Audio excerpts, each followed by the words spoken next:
শরীর খারাপ লাগছে? তুমি তুমি টেনশন করছো বলে বোধহয় এরকম হচ্ছে। দাঁড়িয়ে থেকো, চল বসবে। চল। ও তো এখন এলো না ছোট মা। তুমি টেনশন করলেই যে তাড়াতাড়ি আসবে সেটা ভাবার তো কোনো কারণ নেই চারু। আমি জানি, ওই জন্যই তো আর ভাবি না, কিন্তু আজ আমার মনে হচ্ছে কোনো বড় একটা বিপদ ঘটতে চলেছে। আমি কি করি? আমি যাই। কোথায় যাচ্ছ তুমি এত রাত্রে? ঘরে বসে টেনশন করার থেকে তো বাইরে গিয়ে অন্তত দেখা একবার ভালো না? চারু শান্ত হয়ে বসে, একটু ধৈর্য ধরো। হ্যাঁ চল, শান্ত হয়ে বসবে। আমি পারছি না ছোট মা। এত রাত্রে বাইরে বেরিয়ে তুমি কি করতে পারো আমাকে একবার বলবে? আমি জানি না, কিন্তু আমায় যেতেই হবে। চারু বসো, শোনো আমার কথাটা শোনো। তুমি যদি এখন বাইরে বেরো তাতে হিতে বিপরীত হবে, আর তাতে বিপদ বাড়বে বই, কিছু কমবে না চারু। হ্যাঁ, সামনে ইলেকশন, বর্দার কারেন্ট যদি এখন এসব কথা যায় তাহলে কি অনর্থ ঘটবে কে বলতে পারে বলো তো? কিন্তু আমি কি করব? তুমি আমাকে বলে দাও ছোট মা। অপেক্ষা। আমরা সবাই অপেক্ষা করছি সময় বদলানোর। তুমিও ধৈর্য ধরো চারু, অপেক্ষা করো।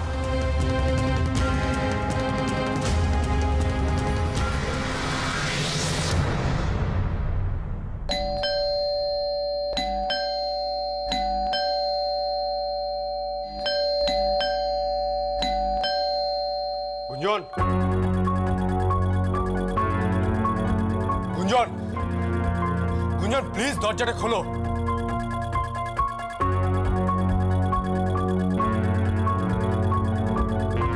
গুঞ্জন, আমার কথা তুমি শুনতে পাচ্ছ? Please open the door. গুঞ্জন, আমার তোমাকে কিছু বলার আছে, একবার দরজাটা খোলো। ট্রাস্ট মি, আমি এখানে কোনো সিন ক্রিয়েট করতে আসিনি গুঞ্জন।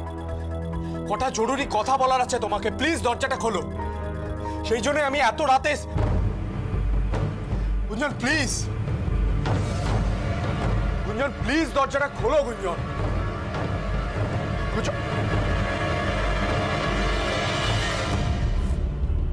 আই এম সো সরি তোমাকে এভাবে ডিস্টার্ব করার জন্য, but I have to. Scene create করতে আসুনি বললে এখানে, তাহলে এসব কি ড্রামা? আমরা ঘরে এসে কথা বলি। তুমি এতটা শেমলেস আমি ভাবিনি। এত কিছুর পর তুমি আবার। গুঞ্জন প্লিজ ছেলে মানুষে করো না, আমার কথাটা শোনো তুমি।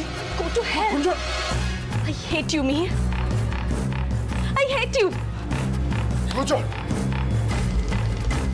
প্লিজ। তোমার কি দরকার বলো? কিন্তু এ তোমার কি অবস্থা? ছি ছি ছি ছি ছি, এভাবে তুমি ভেতরে ঘরে? তোমরা কেউ কিছু জানো না তাই না? রাধার মার এত সাহস হবে না। আমি জানতে চাই প্ল্যানটা কার। সত্যিটা বললে ভালো, নইলে সত্যিটা পেট থেকে কি করে আদায় করতে হয় সেটা কিন্তু আমার জানা আছে। কার প্ল্যানটা? আমার। আমি ওকে শাড়ি পরিয়ে বাড়ি থেকে বার করিয়ে দিয়েছি। জেনে গেছো? এবার কি করবে? ফাঁসি দেবে? প্রয়োজন হলে অভি সেটাও করবে। ও নিয়ে তুমি ভেবো না একদম। অভি জানুক, তারপর কি হয় দেখো। দাদা যা জানার জেনে যাবে, তুমি দুশ্চিন্তা করো না।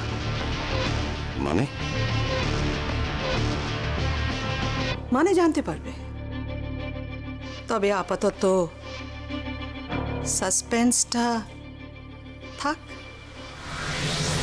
সাসপেন্স আমার একদম পছন্দ নয়। আমি যখনই বিপদে পড়ি আপনি উদয় হয়ে যান। আরে বাবা, রোজ রোজ কি এটা কাকতালীয় ব্যাপার হতে পারে? অ্যাকচুয়ালি দুর্গা, এটাই হলো আমাদের ডেস্টিনি। আমাদের দেখা হওয়ার কথা ছিল, তাই দেখা হয়েছে। অ্যান্ড আই থিঙ্ক ফিউচারেও আমাদের দেখা হবে। চলটা খেয়ে আপনি সত্যি কথাটা বলবেন প্লিজ। দেখো দুর্গা, আমি এলাম বলে তুমি পুলিশের হাত থেকে ধরা পড়তে পড়তে বেঁচে গেলে। কোথায় তুমি আমাকে থ্যাংক ইউ দেবে, ধন্যবাদ জানাবে তা না, তুমি পুলিশের মতন একটার পর একটা যেটা আমাকে করেই যাচ্ছ। মানে এই যে শুনুন, আপনি কি আমাকে ফলো করেন? ফলো? না, ফলো কেন করব? না না। তাহলে এটা রোজ রোজ কি করে সম্ভব? মানে দুর্গা, অ্যাকচুয়ালি ব্যাপারটা হলো গিয়ে এই যে শুনুন, আপনি সত্যি কথা বলবেন। আরে ওই বাড়ি থেকে ফোন করেছিল, বললো তোমার বিপদ, তাই তোমায় রেস্কিউ করতে চলে এলাম, ব্যাস। আবার কি? আপনার কোনো কাজ নেই এসব ছাড়া? আর আর ও বাড়ির লোকেরা আপনাকে কেন ফোন করবে শুধু শুধু? সৌর্য, সৌর্য, সৌর্যকে চেনো তুমি? ওই যে হ্যাঁ হ্যাঁ, দেখেছি ওকে। ওই তো সৌর্যর সঙ্গে আমার চেনা পরিচয় আছে, ওই আমাকে বল। আচ্ছা ঠিক আছে, সেটা নয় বুঝলাম, কিন্তু আপনি ছবি তুলেন কেন? ছবি কই না তো। এই যে শুনুন, এবার কিন্তু বলবেন না চোখে আলো ফেলার জন্য আপনি ফ্ল্যাশ করেছেন।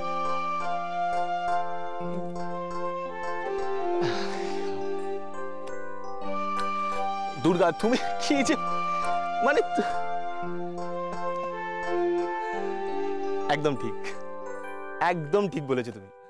আসলে রাধার মায়ের শাড়ি পরে তোমাকে এত অসাধারণ দেখতে লাগছিল না যে ফটো না তুলে আমি থাকতেই পারলাম না। মানে দাঁড়ান দাঁড়ান দাঁড়ান, রাধার মা?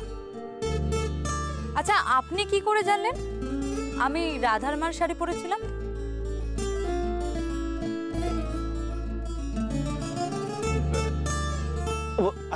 কি হলো বলুন, বলুন বলুন, আপনি কি করে জানলেন? টাইম দেখেছো? আচ্ছা তুমি একের পর একটা প্রশ্ন করেই যাচ্ছ, কি ব্যাপার বলো তো দুর্গা? বাড়ি যাবে না? হ্যাঁ, জলটা খাও, বাইকে বসে বাড়ি চলো, তোমায় পৌঁছে দিই। তার কোনো দরকার নেই। মানে এত রাত্রে তুমি একা? এই যে শুনুন, ভুলে যাবেন না আমি বেস্ট ক্যাডেট দুর্গা চক্রবর্তী। ও হ্যাঁ, বেস্ট ক্যাডেট দুর্গা চক্রবর্তী। আচ্ছা অন্তত স্টেশন অবধি না, মানে তোমার ভালোর জন্যই বলছি। আপনি তখন থেকে আমাকে তুমি তুমি করে বলছেন। হ্যাঁ এটা সত্যি, আমি যখনই বিপদে পড়ি আপনি আমাকে হেল্প করেন, তার জন্য আমি আপনার কাছে কৃতজ্ঞ। আর আমি জানি না বারবার কেন আপনার সাথে আমার এভাবে দেখা হয়, তবে আমাদের যে সম্পর্ক এটুকুই ঠিক, এর থেকে বেশি কখনো আপনি আমার কাছে আশা করবেন না।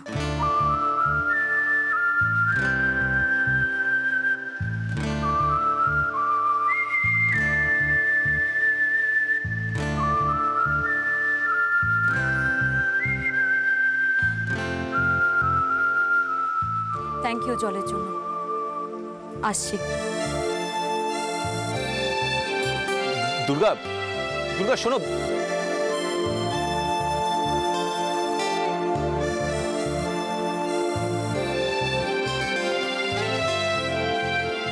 আমি তোমার মতো মেয়ে দেখিনি দুর্গা। যত দেখি মনে হয় তোমাকে অনেক চেনা বাকি, ভালোও লাগে তাই। তবে তোমার ভয়টাও আমি বুঝি দুর্গা, তাই তোমাকে আমার মনের কথা জানিয়ে দোটানায় ফেলবো না, অপেক্ষা করব তোমার জন্য। এই অফিসটা বাড়ির অন্দরমহলের মধ্যে পড়ে না। আমরা পছন্দ করি না এ বাড়ির কোনো মেয়ে অন্দরমহলের বাইরে বেরোক। তোমাদের সীমানা শোয়ার ঘর থেকে হেসেল পর্যন্ত। কার সীমানা কতটা সেটা কিন্তু আপনারও মাথায় রাখা উচিত। কথা বলার সময় সব সময় বুঝে কথা বলতে হয়। আমি ওনার সাথে কোথায় কখন কিভাবে কথা বলবো সেটা তো আমাকে অন্য কেউ বলে দেবে না, না?